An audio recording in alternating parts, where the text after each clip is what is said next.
het echt super lekker. Nou kijk, en dan doen we hem in een koffiemachine. Dan maken we daar.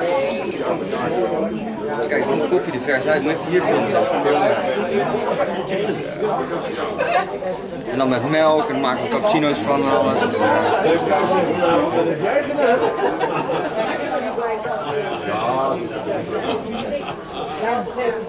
Het is wel langzame koffie.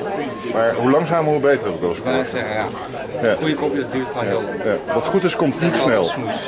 Wat goed is, komt niet snel in dit geval. Ja, kijk, wil je een espresso?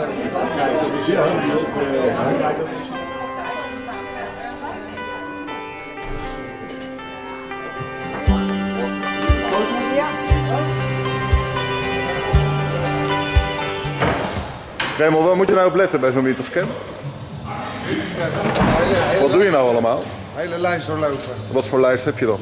Wat zijn eigenlijk de belangrijkste dingen die je controleert? Banden, remmen, ja, al het hoofdzakelijke dat hij gewoon weer goed de winter door kan. Accu is heel belangrijk. Oké, accu is natuurlijk belangrijk, want dan blijft hij tenminste starten.